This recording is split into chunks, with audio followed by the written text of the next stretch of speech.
The Raptors make it 2 in a row as they take down the Cleveland Cavaliers 118-107. Welcome to Raptors Tonight. I'm Randy Urban, joined by Jack Armstrong and Leo Rautins. It's just a three-man move tonight. Thank you guys for doing the show. Let's get right into it. This Cleveland team, has been great defensively this season. Ball movement and player movement off the ball was clearly huge for the Raptors tonight, right, Leo? Yeah, that was an impressive performance. Right from the beginning of the game. So much like New York, they came to play. Yeah. And, the movement was great. The intensity at the defensive end was great. It created a lot of opportunities at the offensive end. The offense had energy. The ball was popping. And you could see, I think, Jack, you made the point during the game that, there's a little bit more consistency with the rotations right now. You can kind of see a better flow. Guys know where that ball is coming from, where it's going, who can do what a little bit more. I think that's pretty evident. And, I thought it was just a great performance coming on the heels of New York. You beat two teams that are rolling right now. And I think that's a huge confidence builder for this team. Mm-hmm. Jack, in your mind, what was critical in this win? Winning the first quarter, winning the second quarter. Responding to that crazy run from the 5 subs in the third quarter, just always playing with the lead, always playing with a cushion, keeping the crowd out of it. And I made this point the other night in New York, and I made it again tonight. It's another example of playing a team right before the holidays, and it's a perfect time to play them. But the most important thing to do is, and this was a terrific crowd here tonight, considering the weather, and you never gave them a chance to really get into it. So I thought they came out as Leo said, just ready to play, and it carried over. It was sustained excellence. It was focus. They played hard. I mean, how great was Fred VanVleet early in the third quarter? But I just thought they came ready to play. And again, you add another good player in Gary Trent. Mm-hmm. And now you play a tight 8-man rotation. You don't play again until the 27th against the Clippers. And, I just thought they made the place. And the other thing that really jumped out at me is they beat Cleveland's defense down the floor in the first half. I think they had 18 fast break points, if I'm not mistaken, early in part of the game. And so much of it was just beating their defense down the floor before they set up. And as you can see, scoring got harder as the game went on because they're the best defense in the league. But I thought they did a great job pushing it, sharing it, playing as a team. They look like a together group this week. And, even though they lost in Philadelphia, they lost in overtime, but this has been a really good week for the Raptors. They go 2-1, and all 3 games they had a chance to win. Yeah. And Leo, they were really physical taking it to the basket. And I want to ask, what do you think that does to a defender's mentality when you are constantly trying to make sure they feel you? Well, hey, I think if you play the game with physicality at both ends, it makes a big difference, right? When you defensively, when you're playing with physicality, the offense can't get going, it can't relax. And if you're an offensive player and you're playing with physicality, you're always attacking. That means you're getting your defenders on their heels, right?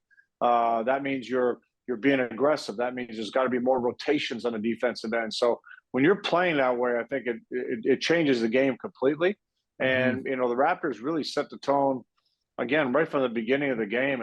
And to their credit, even though Cleveland made a run, hey, they're at home. This team's been playing great. They made a run. You fully expect that.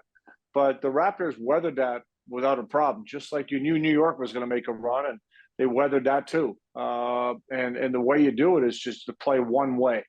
We talk about it a lot. If you try to change your rhythm, it's very difficult. It's difficult to get calls. It's difficult to get respect for your game. But when you play one way the whole time, you get calls, and the ball just seems to bounce your way. And the last 2 games, and as Jack said, for the most part of 3 games, that's what they've been getting. It's funny you said that, Leo. I had a few fans say to me tonight, hey, the refs were good tonight. We got calls. Yeah.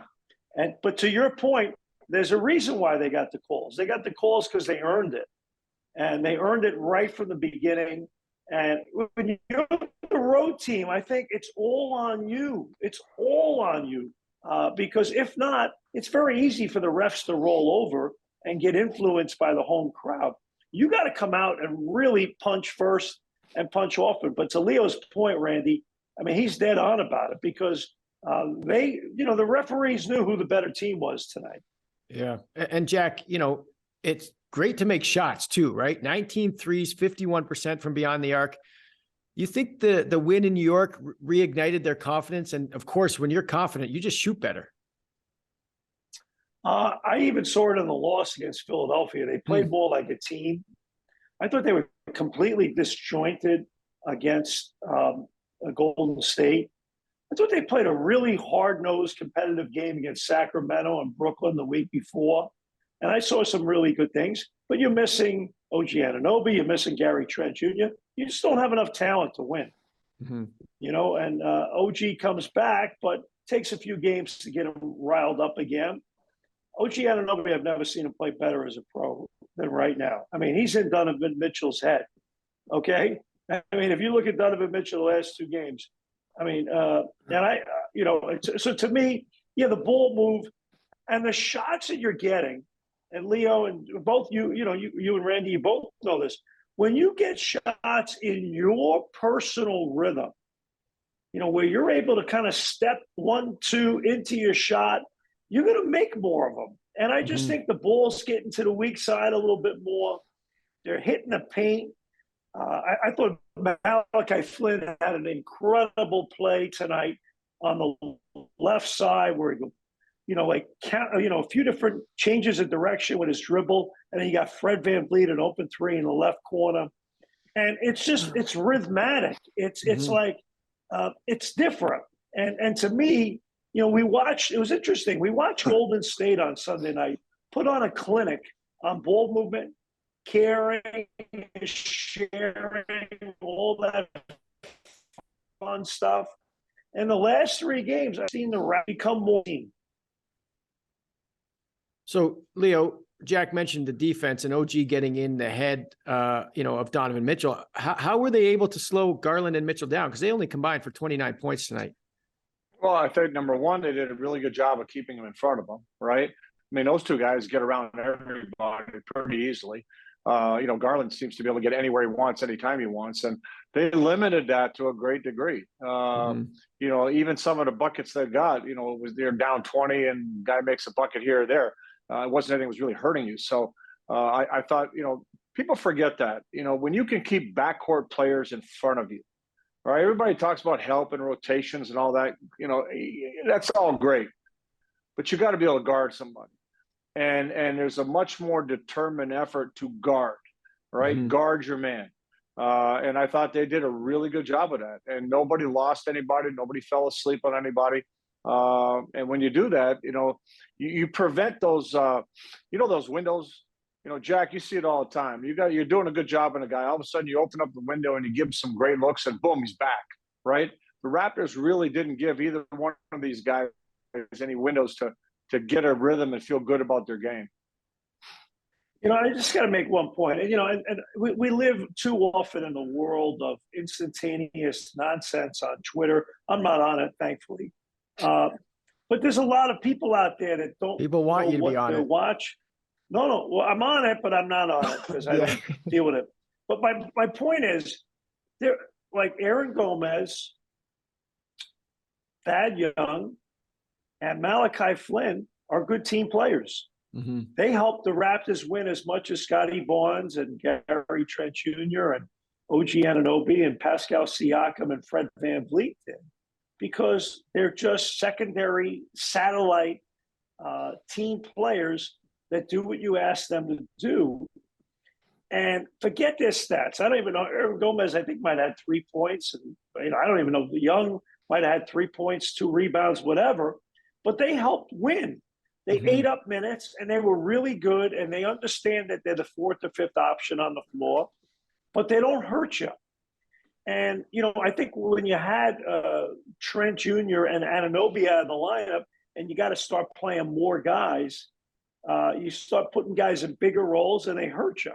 But when you're able to have a healthier team, and now you only have to play those other guys a little bit, and now they're able to play to their strengths and be who they are, they're pretty good. So hey, look, just stay healthy. You know, I mean, if they get a Chua and Otto Porter back, this is a good team.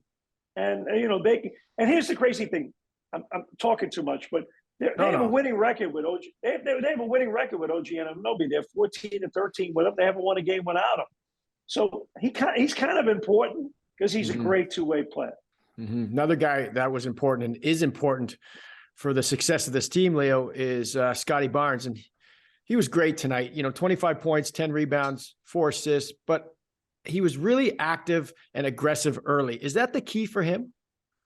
Absolutely. I mean, and what's impressive is, okay, he didn't play good against New York. How do you respond to that? Right? You come on, you play hard. That's it. I mean, you know, and, you know, you look at his game. He doesn't have to be on fire from the perimeter, right? He's not a shooter, right? You're not going to judge his game on how many threes this guy makes. You're going to judge his game on how hard he plays, how much energy he brings to the game. And I thought he was a big part of their start. He ran the floor. He took it in the post. Everything was quick. Everything was decisive. Defensively was there. He was on the glass. And that's, you know what, that makes a huge difference for this team. He moves the basketball. He's got a really high IQ. He knows where that ball is supposed to go, and he gets it there quickly. So when he's doing just that, he makes a huge difference. And his numbers look pretty good when he does that. So, you know, I respect the fact that he can have a game. And like Jack says, you got all these people, you know, jumping on social media, talking all this trash. And he just, you know, shut it out and go play. That's it. And that's what he did. Yeah, Jack, we'll get you out on this one. Pascal was great again. What more can you say about the play of this kid right now? I will say one more thing. It's an I mean, the guy is. Say that again, Jack. You were cutting out there. I can't believe how. Can you say that again? You were cutting out there. Fitness. Oh. Fitness. His fitness. Like, he is. The guy just outlasts you, outworks you, outruns you, outquicks you. He just has more energy than you do. And, you know, I mean, you can say, well, he's a natural. I don't care how natural you are. That's hard to do. And Leo, they're sending like 3 guys at the guy. That's really hard what this guy's doing. And he never looks like he's tired. I mean, to me, and I'm a runner. I'm not very good, but I'm a runner. We all get tired.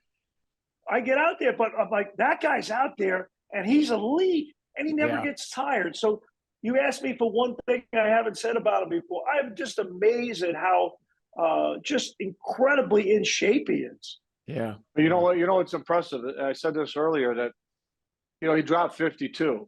Did he knock down 10 threes? Did he do something can't do the next night? No. He just was Pascal Siakam playing hard and attacking you over and over and over. And this game, you know, they're saying in the locker room in Cleveland, hey, we're not letting this guy get 50.